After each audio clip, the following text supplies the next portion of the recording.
You know, I'm a long-term resident. I live in Eagle Point. I've lived in the town for a lot of years. So, you know, it's kind of a gut-wrenching feeling for something like that to be on fire. It was probably several hours of fire control. And the mill sat there, and there was spots and pockets of heat and fire that smoldered for a couple days afterwards. You know, we maintained crews on scene throughout that whole day, which was Christmas, and into the next day. It was a devastating event for the community. The mill had been there for a long time, you know, well over 100 years. A lot of people in the community have really early childhood memories of visiting the store and visiting the mill. It's an iconic piece of the city. It's a part of the history. I wouldn't say necessarily you take for granted, but it was always there when you drove, you know, down Royal. If you were headed out of town, or you were headed towards the high school or the middle school, you know, that was just, that structure was always there, and I think it meant a lot to a lot of people that grew up in that area or that lived in that area. It seemed appropriate to try to give the community some type of action or activity to participate in to help salvage some of those memories. As devastating as it was for this to happen during the holiday season, to kind of an iconic piece of the community, we didn't want the community to just have to be forced to just stand there and watch. There were some memorabilia in the basement and in the store part that we actually had the community members help us take out and relocate into an area to really give everybody the idea that this can be recovered from. There are things here that are salvageable, and I can take an active part in that. The fire department was fantastic, just the greatest. And there was part of the mill that they would let us at least try to recover something. On New Year's Day, we must have had 100, maybe 150 volunteers come to get things out of the mill store. We thought we could save some of the coffee grinder, the post office, the bean counter, things like that. And somebody donated a giant tent to put all this stuff in, and we had people that were volunteering to clean things up and just try to see what we could save. So it was just a nonstop thing. There was no time to stop and think, no time to really process the whole thing, because every single day you were out there. It was important for us those first few days to give the community something to do, to feel part of the recovery effort as soon as possible, while maintaining the security of the fire scene where we need to investigate what happened. The mill had limited premise alarm. They had burglar alarms at doors and windows, and they had limited number of smoke detectors tied into their alarm system. The first alarms that the system picked up were motion alarms. And those motion alarms happened in a time frame that corresponds with people noticing the fire as the windows blew out. We located the specific devices in the specific rooms in the building, and we tried to then put the timeline onto those devices in those rooms. Unfortunately, we had alarms due to motion detection prior to smoke detection. Through the alarm initiation sequence, we were able to kind of track backwards where the fire may have started, or the rooms where we could conclude that it didn't start.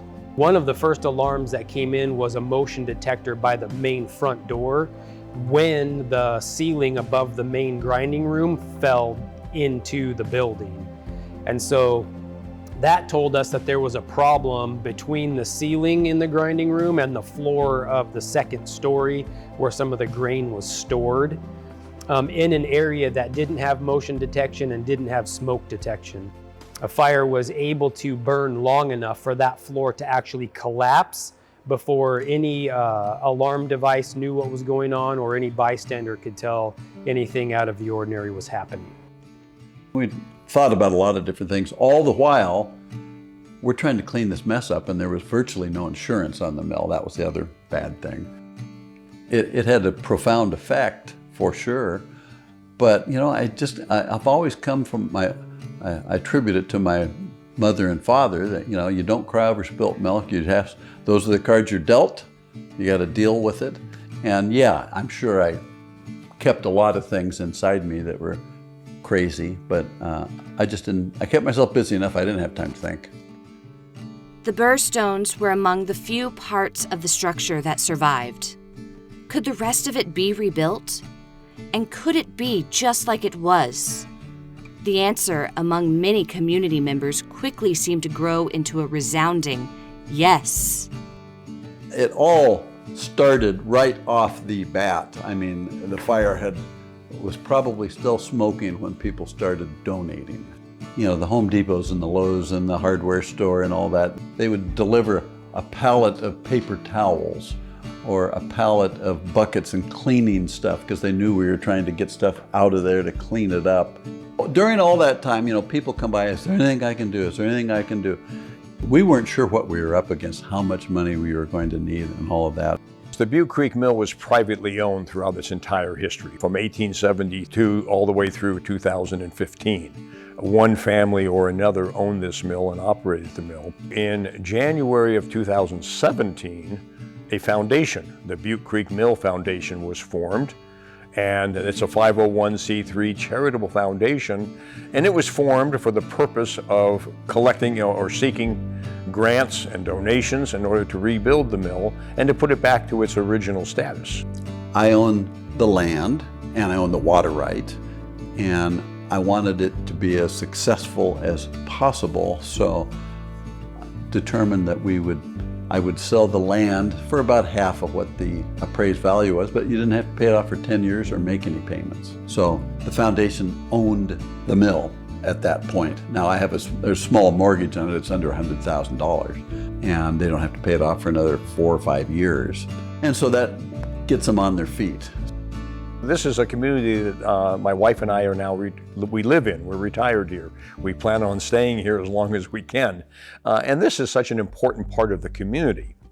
So I also have a passion and a belief in trying to help out and do things in the community. And the Butte Creek Mill is one of the larger projects. I think is one of the more important opportunities for the community. I'm an old grain trader. I started out of college trading grain for different companies, both domestically and internationally. I worked for Pillsbury for a number of years, 7 years, among other companies. So I've traded grain most of my life, 32 years of trading grain throughout the world. I spent 12 years on faculty at Kansas State University at their International Grains program, where we had flour mill training that our department did, feed mill and flour mill and baking training for students that want to go into that industry.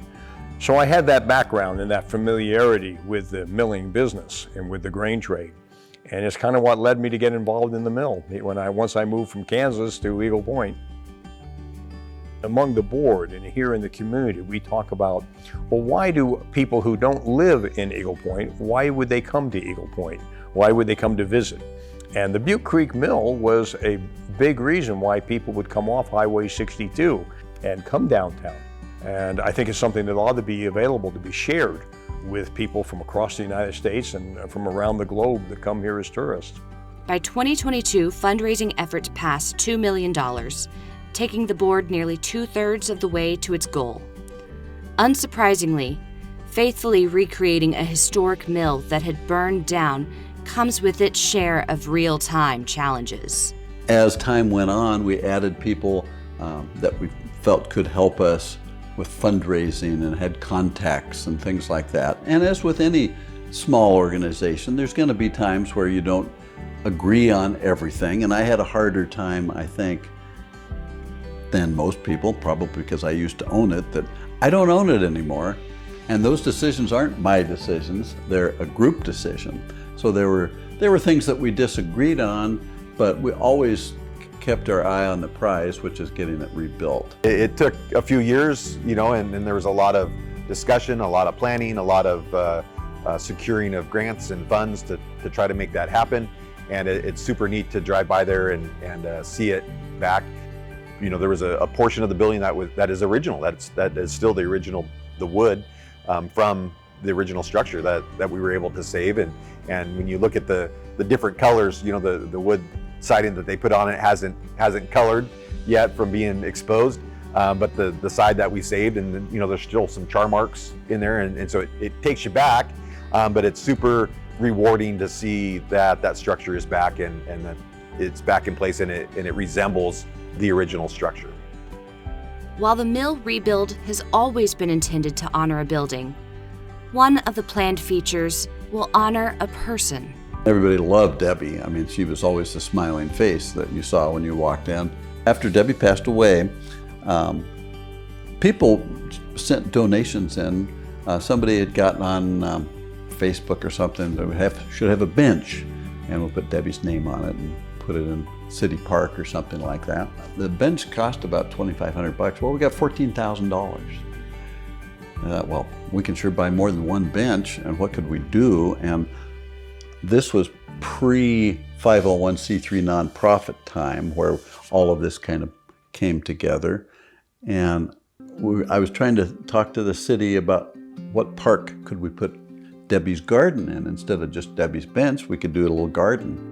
I didn't want to have it at the mill before, because the mill, if it was rebuilt or something else was built there, it would be privately owned and they could do with what they want. Well, now that it's a 501c3, I feel comfortable that it's going to be a mill 100 years from now. And if we're going to dedicate a small area to Debbie, I decided that let's go for the mill. Let's just do it right and get that landscaping done.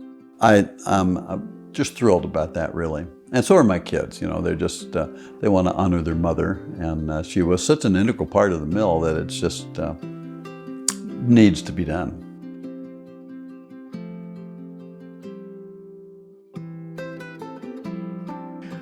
Well, we're making good progress here at the mill, and we were all excited that back in October of 2022, just a few months ago, we were able to partially open the Butte Creek Mill, and we celebrated the 150-year birthday of the mill.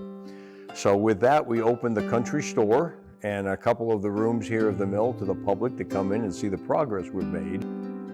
Over the last 6 months, we have been able to open the country store and sell product that we mill and we package here on site, along with some other products. But that was really exciting, and boy, it was quite a birthday party that we had here in October with that opening. I don't have an exact number, but I'm guessing that we must have had close to 2,000 people come through the mill during that day. So that was fantastic. The community was excited. Everybody was terribly excited to just see the mill come back to life, to see the doors open. So the whole mill was full of people and full of life. It was fantastic to see. To hear people say, oh my gosh, this looks just like it did before. Oh, we're so happy that the mill came back to life and is open again. And we still, every Thursday, Friday, and Saturday while we're open to this day, and I'm sure it will continue, we get a few people a day that come in here at least, and they are all saying, I came here as a child, or I came here with my mother, or just my family used to come here and shop and pick up spices or mixes. And you hear their stories about the mill, and that's why we're doing it. This is now the community's mill. And so that's our reward. That is really, really heartwarming and mentally uplifting when you see the public come in and you get to hear those stories and see their excitement. It's just the whole community is loving it, and we're certainly big smiles on our face that we've been able to reach this point. We just have to let the public know that we still have some fundraising to do and we still have some items to finish the mill. But we're up and we're operating. The mill's alive.